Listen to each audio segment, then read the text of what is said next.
It's a busy weekend of racing around the country. We started off with a double header of local action on Friday, and on Saturday we can also look forward to a double header of local action.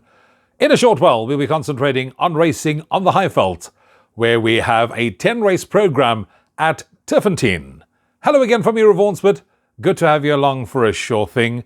Many people will be saying, after having had a look at the card, that this could possibly be a four-legged pick six. Two feature races to look forward to on the program, and this is the first of a couple of feature race days that will be hosted on the Highveld across the autumn season.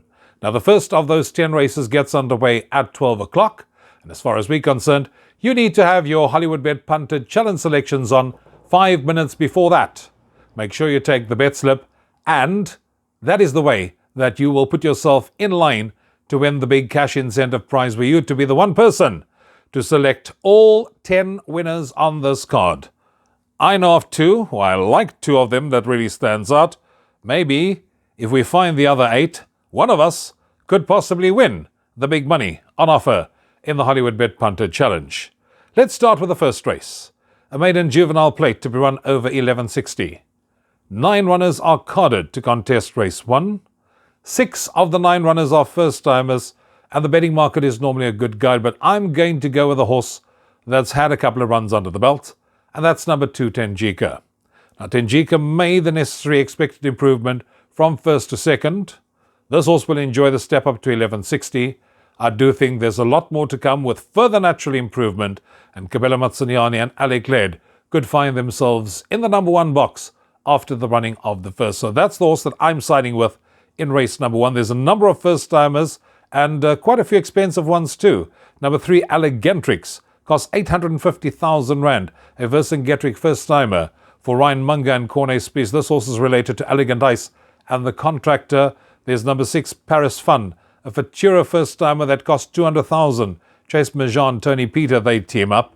There's 7, Sister Golden Hair, a captain of all first-timer with Rachel Venica riding for Wyoming, a 250,000 Rand purchase, and this one is related to the 8-time winner La Ballamia. And then Candace Dawson has got number 8, Vipingo, a Gimme the Green Light 450,000 Rand purchase with Craig Zaki on board. So you can see there's quite a bit of depth as far as the first-timers are concerned, but as for me, I'm going with 2, Tenjika to win it. I'm going to guess who could possibly run second, third and fourth. For that, I'm going with 3, 8 and 6 to fill the minor placings.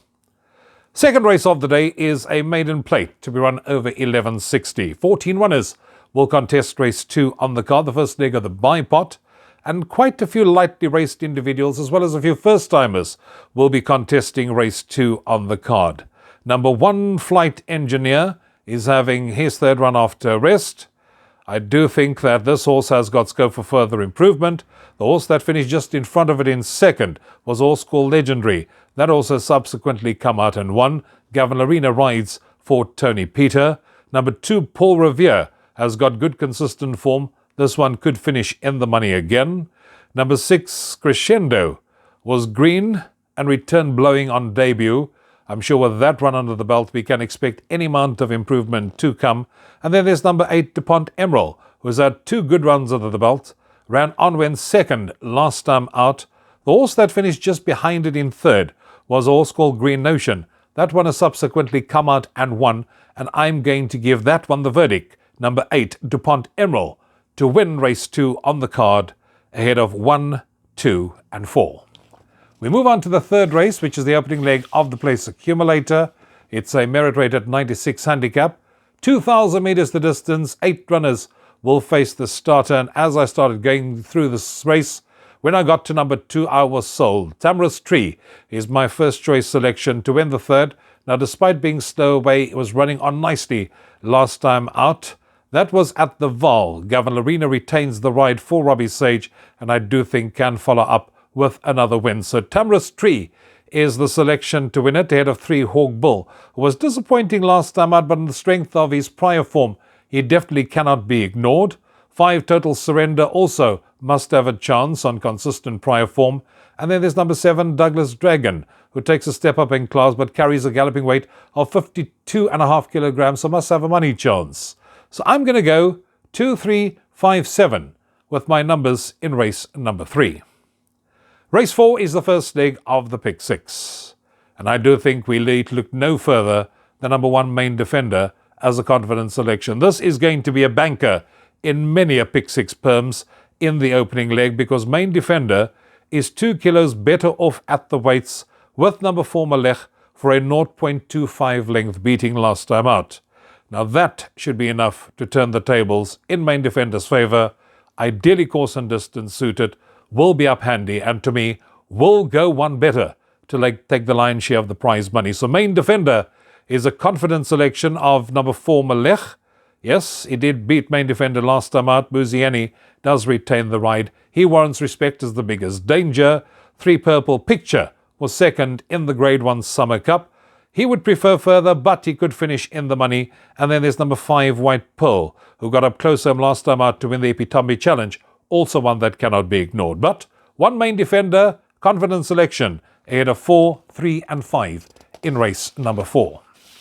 We move on to race 5, which is a Pinnacle Stakes to be run over 1,000 metres. And here we have 12 runners who will contest race 5 on the card. And number 1 Golden Sickle immediately caught my attention. This horse loves this course and distance. Returned to winning ways last time out, showed pace and lasted just long enough. Gavin Larena retains the ride, and he will know exactly when and how to extricate that little bit extra out of Golden Sickle. So I do think that she can win again. I'm going for her ahead of number 3 Ice Star, who was reported to be not striding out last time out. I'm sure that would have been ironed out between then and now. 4 Chocolate Soldier was an easy winner of the non-black type Sophomore 1000, and Almond C has subsequently come out and franked that form. And then there's number 5 Chasing Happiness. Third run after race, so should be cherry ripe to run an absolute cracker. I'm going 1, 4, 5 and 3 in race number 5. Moving on to race 6, which is the first of the features. It's the Wilgeborgsdrift Gauteng Fillies Guineas over 1600. 14 runners will face the start, and nice to see such a big field despite them all having to take on a champion. And this is why I'm saying a 4-legged pick 6. I've gone for Main Defender. Here's my other banker, number 2 Quid Pro Quo. She's a champion. She was breathtaking in the way she beat the boys last time out in the Dingans. She is drawn wide at 11, but Pierce Stradham will give her all the necessary assistance from the saddle. She's a classy filly. She's got a devastating turn of foot, and I know once Pierre presses that button and she gets going, she's going to take a power of beating. She is a confident selection to win this year's Gauteng Fillies Guineas ahead of 4 World of Alice, who was a little bit below average when she ran in the Paddock Stakes last time out, but she does reunite with Craig Zaki and is unbeaten over this course and distance, so she warrants respect. I'm also including number 5 Fiery Pegasus to run into the money. Reported to be not striding out last time out. This is Joey Soma's only runner on the day, but will be kicking on nicely in the closing stages. And then there's number 13 Spumante Dolce, who is also unbeaten, 2 from 2. Won both starts comfortably and could be anything. This is her toughest task to date, but I do think she's up to the task at hand. So I'm going 2, 13, 4, 5 in race number 6.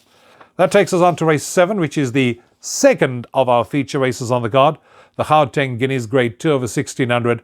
13 runners will contest race 7. And having a look at it, this does look like a boat race between number 1 Fire Attack and number 3 Great Ricks. Now Fire Attack is 2 kilos better off at the weights with number 3 Great Ricks for a 0.7 length beating. That in essence should swing the tables in favour of number 1 Fire Attack. He will enjoy the step up to 1600. He's got Gavin Larena on board now, and I do think that he definitely is going to make his presence felt. However, I know that the connections think very highly of number 3 Great Ricks, and that's the one I'm going to be siding with as my first choice selection in race 7. Now Great Ricks won the Grade 3, got the Green Light Stakes last time out. The horse that finished in 4th behind that has subsequently come out and won. Muzieni will use his early gate speed to position him nicely, and I do think once he hits the front, he may be hard to peg back in the closing stages. So I'm going to go with 3 Great Ricks to win it, ahead of 1 Fire Attack. For third, I'm going with 4 Chestnut Bomber, who's got consistent form and cannot be ignored. And for fourth, number 8 Bacchus, who's lightly raced and comes into this race with solid form lines. 3, 1, 4, 8, the numbers, race number 7. We move on to race 8, which is a middle stakes. This race to be run over 1160. There are 11 runners carded to contest the 8th race on the card. When I went through it, number 1, Mercantor. This one stood out because it is Stuart Pettigrew's only runner on the day, and I do think that this horse can finish in the money. 3, 1, False Swoop cannot be ignored. This one finished 4th behind number 6, Passage of Power, with whom he renews rivalry here. Is 4 kilos bet off at the weights for a 3.8 length beating, so there will be precious little to choose between number 3, 1, False Swoop, and number 6, Passage of Power. Passage of Power, of course, won his last 2 on the trot. Rachel Venniker takes the 1.5 off the back. And again, this horse can possibly continue about its winning ways to bring up the hat-trick. But I'm going to side with number 4, Nettleton. Now, this horse was running on strongly when it finished 2nd last time out. That was in the Grade 3 Labello Sprint. She won a previous 3 starts under Pierce Stradom. And I do think that she has what it takes to be very competitive and to keep challenges at bay in the run to the line. So I'm going 4, Nettleton to win it, ahead of 1, 3 and 6. That takes us on to the penultimate race on the program, race number 9.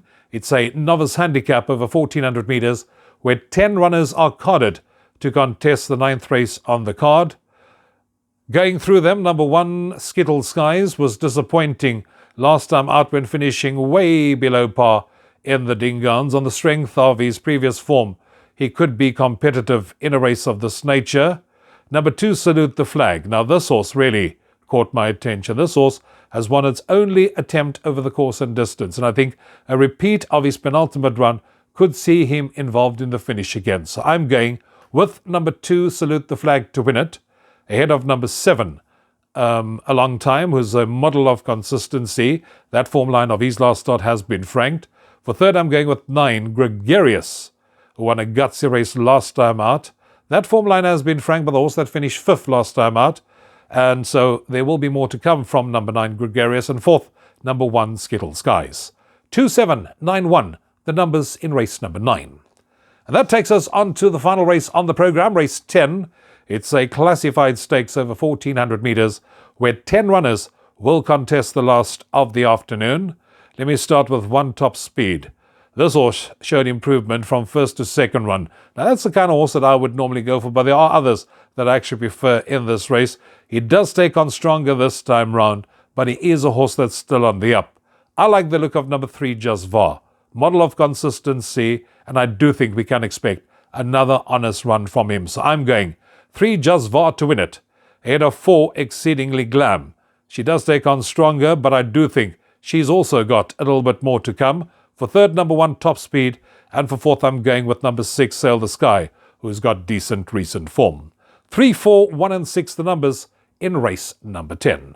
And that takes care of racing on the Highveld at Turffontein on Saturday. Now you understand why I said it could possibly be a 4-legged pick 6, and a lot of people will probably be playing smaller perms around those 2 bankers. Trust you'll find the winners. As my predecessor would have said, hit the mark, sunshines. Till next time, from me, Rouvaun, you take care. Cheers for now.